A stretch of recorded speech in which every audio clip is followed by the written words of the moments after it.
Hi, welcome to the IFI Virtual Kitchen. I'm Karen Mack, and this is my friend. Hello, my name is Nora. So Nora is a senior at Ohio State University. And Nora, what are you studying? I'm studying computer science. Wonderful, wonderful. Well, today in our virtual kitchen, we're going to be making apple pie. So many people think that apple pie is very American. And so I had a question, Nora. Let's talk about where did apple pie actually originate? So your options for apple pie are A, Italy, B, the United States, C, China, or D, England. Where do you think apple pie originated? I really want to say China, but I don't think it's the right answer. I'm gonna go with England. You are correct. Apple pie actually originated in England, and the first recorded recipe for apple pies was written in 1381 in England, although it was a lot different than apple pie today because it contained figs, raisins, pears, saffron, in addition to apples. Very different. We don't include any of those things in our apple pie today. Also, the early apple pies did not contain sugar, and the original pie crusts were not edible. They were called coffin pastry. So basically, the dish held the pie, but it was just the inside filling. You couldn't eat the pie crust. Recipes for Dutch apple pie dated as far back as 1514. And in 1924, the Gettysburg Times promoted Newlace suits that are as American as apple pie. Basically, an advertisement for a man's fancy suit was to be associated with being American. By World War II, American soldiers would tell journalists that they were fighting for mom and apple pie, and that's really where the saying of apple pie being very American. Actually, when the settlers came over, apples were not a part of what grew in the United States, and actually they came from Asia, actually. Many of the graftings from apple trees that came from England came over with the colonists. And then a very famous person in American history named Johnny Appleseed helped to be able to spread apples throughout all of the Midwest. Johnny Appleseed's real name is actually John Chapman, and he was born September 26, 1774, and he lived until March 18, 1845. And he was an American pioneer nurseryman who introduced the trees in large part to Pennsylvania, Ohio, Indiana, Illinois, Ontario, and northern counties of West Virginia. He became an American legend while still alive due to his kindness, generous ways, his leadership in conversation, and the symbolic importance of attributed to apples. He also was a Christian missionary, which I did not know. So apple picking is a very fun pastime, and it's something that IFI does with its students. So in this picture, you see us apple picking, actually Nora, picking at the orchard out in Plain City. And so the apples that we are baking with today, you want to hold one up? Actually, were picked at the orchard, and this is a Jana Gold, and we're going to talk about the different types of apples. And the other apples we picked that day were the Macoun. Both of those are baking and eating apples. So when you go to your local store, you may be wondering, what kind of apple can I bake with? So one of the most famous apples and best-selling apples is the Honeycrisp. It's a very sweet, crispy apple. It's sweet, crisp, and juicy, and it's excellent for eating, and it's also good for pies and for sauce. It ripens early in September. It's also one of the most expensive apples that you can buy. The next apple is the Macoun, which is this apple right here. These I've not seen at the grocery store. However, it is a cross between a Macintosh, which is a baking apple, and an apple I've never heard of. It's called a Jersey Black. This is a good eating apple, sauce apple, as well as a baking apple. The next apple that you may find at your grocery store are those really red apples. They have a bright red skin. They're called Red Delicious. They are one of the most famous American apples. They taste very sweet and mild and a little crisp. They are not for baking. They are really just for eating. The next one is a gala, which is a very famous apple that many of our students that I've interacted, they know what a gala apple is. It's shipped all over the world. It's a sweet apple, great for eating out of hand. It is not a good baking apple or making sauce. It's just for eating. The next one is a green apple. This is called Granny Smith. It's a famous green apple with a tart flavor. It makes your mouth water because can be quite tart. It's good for baking. It's good for apple recipes. Most people don't eat this by itself, and it's usually combined in other things. The next apple is called a pink lady. This is a new one on the market. It's crisp and tangy sweet, and it's very good for eating raw, or can be used for baking, and you can make applesauce with it as well. So if you're looking for something in your grocery store to bake with, I would consider the Honeycrisp or your Pink Lady. And the last one is a Fuji apple. This one is really an eating apple. This is not good for baking or making sauce with. Jonagolds, which if you want to hold one of those up, this is a Jonagold, the other one that we picked. This is an all-around apple. It's actually a crossover between a Jonathan, which is a baking apple, and a Golden Delicious apple. And it's very good for eating fresh, for making pies, in salads, as well as you can make sauce with it. And it ripens later in September, which is when we went apple picking. So did you know that there is a National Apple Pie Day? It's May 13th. So if you come in the spring, you might want to have apple pie. What we need for making it is we need pie crust. You need 6 cups of freshly sliced apples, which we're going to do today, 3/4 cup of sugar, 2 tablespoons of all-purpose flour, 3/4 teaspoon of ground cinnamon, 1/4 teaspoon of salt, 1/8 teaspoon of ground nutmeg, and 1 tablespoon of lemon juice is optional. So those are the ingredients for making the pie. So we'll get started. Nora has already washed our apples, and we need to peel them and slice them into thin slices that are even, and try to keep consistency in order for the pie to bake well all throughout the whole pie and not burn in some places and not be done in others. So we'll get started. I have a fun toy, a kitchen gadget called an apple peeler core slicer. So we're going to show you how it works. I realize that many of you won't have access to it, but Nora thinks it's really fun to use. So we've already washed our hands, and Nora, I showed her earlier how to use the apple peeler core slicer.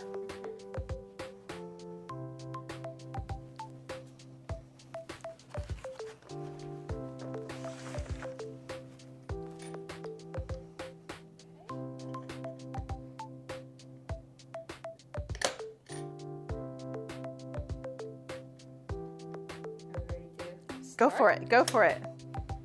So it quickly and efficiently will peel an apple, and it does it in,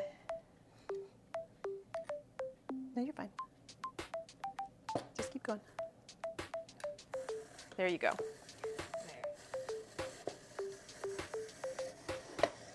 So it's taking off the peel, and it will core it so that it's very easy to slice the apples, and it makes the apples the same consistency and size so that it's easy to bake with.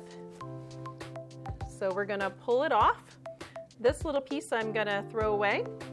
The other thing that you can do with your apple peels, whether you use this or we're gonna peel it by hand, is you can put it in a little bit of water on the stovetop, and it makes your house smell wonderful, like fall.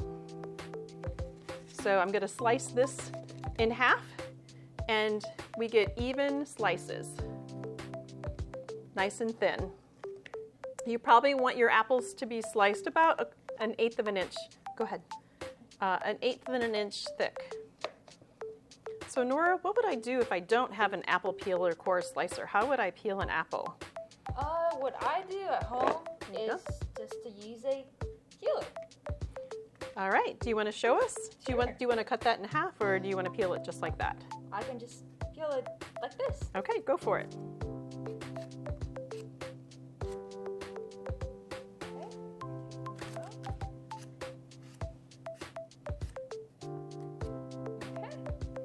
All right, so then what would you do with that apple to get it to be the thin state? I would get a cutting board. Okay. And then just slice it in half. Oop. And then to basically start slicing them.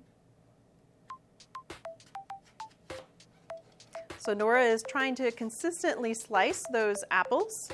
And then, as you can see here, they're pretty much the same. Yeah, okay, well go ahead. It takes a little longer. So the thing that takes the longest is preparing your apples in making pie and then baking. Just making sure I got all the skin and all the core out.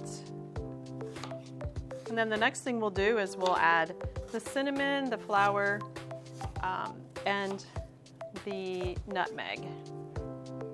So the lemon juice is optional. It's used if you have a really sweet apple. It adds a little bit of tartness, as well as it helps to maintain the apple so that it doesn't turn brown.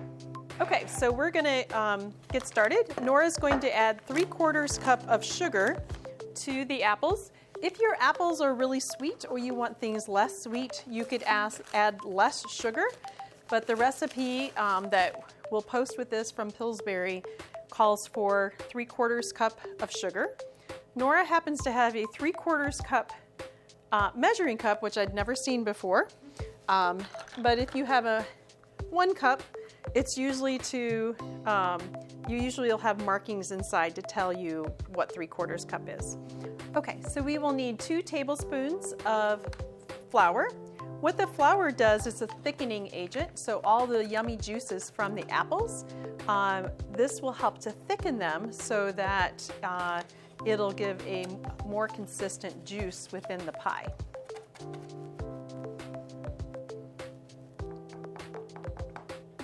All right, the other thing we need is a teaspoon of cinnamon.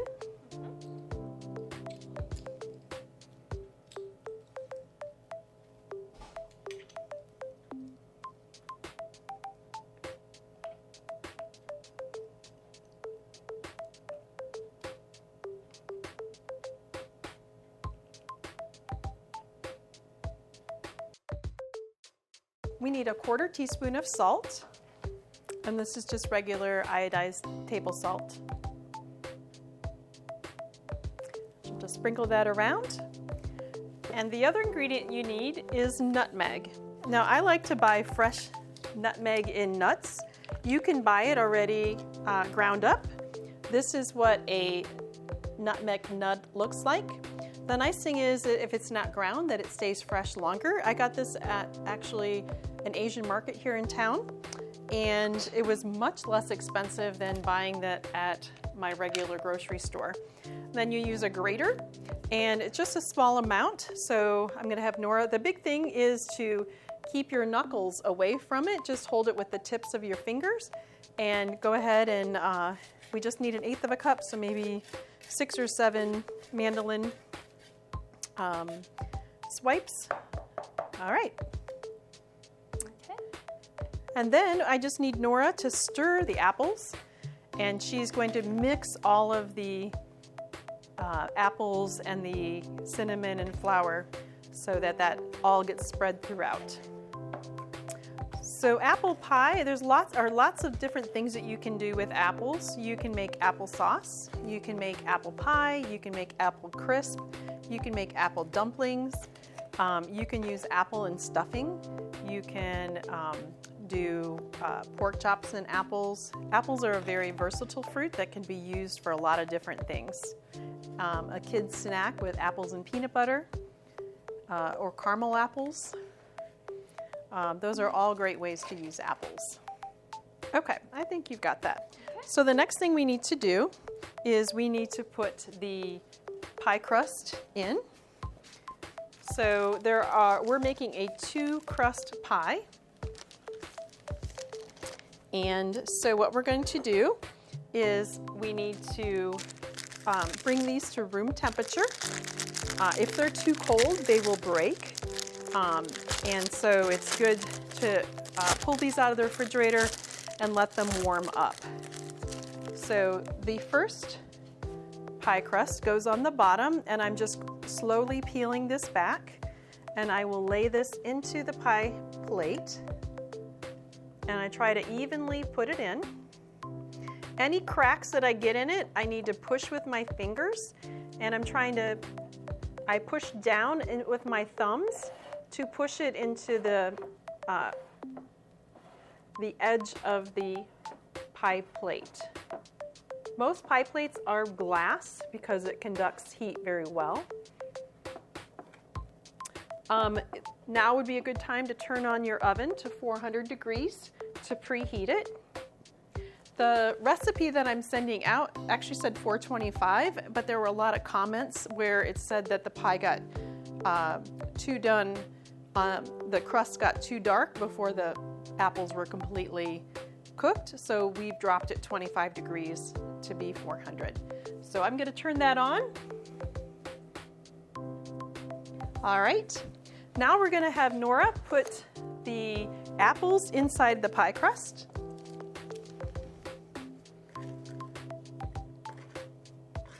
And we want to have plenty of apples in there. It will crust. The reason why is as the apples bake, they bake down, they'll decrease in volume, and we don't want our pie to be sunken. I'm going to open the next pie crust. If you want to make your own pie crust, I know that there are lots of tutorials on YouTube for that. Homemade pie crusts are great. They're just a little bit time consuming. All right, the next thing we're going to do is we're going to put the top pie crust on. So some apple pies will have a double crust, like what we're making it. Some will have a crumb top, which is just oatmeal and butter and some sugar. There's some that will have crisscross, where they'll take a pie crust and they'll make strips and they'll make a crisscross design so you can actually see more of the pie. So we've got this lined up. What we're going to do is we are going to pinch the sides together and let it go over the edge. So Nora, what we're doing is we're pinching the sides together. Then what we're going to do is we will make little indents just to make the pie crust fancy. Okay, so do you want to keep doing that? So the reason we're pinching that together is that we want to make sure that the crusts are pinched together to be able to make a barrier so all the juices stay inside. So then the next thing we'll do is we're just going to do the edge. So that's what mine looks like. Nora's is going to look different because everybody has their different style. So go ahead, Nora, make it look pretty. And this is just to help seal the pie and keep all those yummy juices. It also makes it look very pretty. So we're going to then, we'll put a slit in the top. We do need to vent this so that the steam from the apples baking can escape. And so people they can use cookie cutters, they can use freeze style, and so we just need a sharp knife, which is there. And Nora, that's what kind of design do you want to put on it? I just want to put on 2 verticals and 2 horizontals. Oh, like a tic-tac or tic-tac-toe. Okay, go for it. So we just want to cut all the way through the crust. That allows then a vent for the apples, the steam to come out.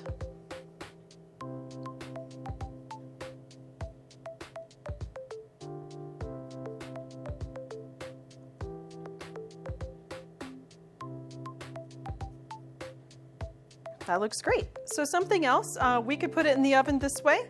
I do recommend that you put your apple pie on a cookie sheet that has foil on it. That helps with any spills and it helps for cleanup. The other thing you can do is sometimes people will put either a cinnamon sugar mixture or they will just put cinnamon on. So we're going to put cinnamon on. It's just for flavor and for look.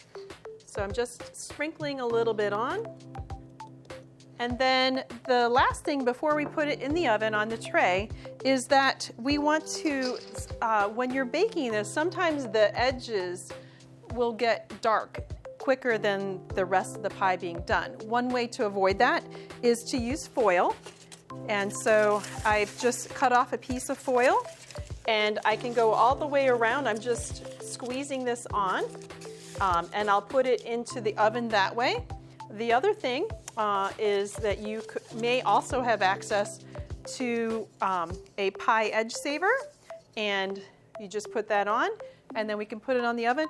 So a lot of recipes say bake the pie for 15 minutes before and then pull it out, put your foil on. I actually just bake it the entire time with the edge protector on it. And then at the very end, when I check it, when I think it's supposed to be done, which is about 40 minutes, then I will check to see if my apples are done. I will then pull off the edge saver and let it bake for another 5 minutes, and that browns up nicely. So, all right, we're gonna go ahead and put this in the oven. And here is what the finished product looks like. Looks yummy. Many times people will serve it warm with some vanilla ice cream on top. So what do you think, Nora? Is making apple pie easy? Yes, it's a lot easier than I thought. Great. All right. Well, that's how you make apple pie.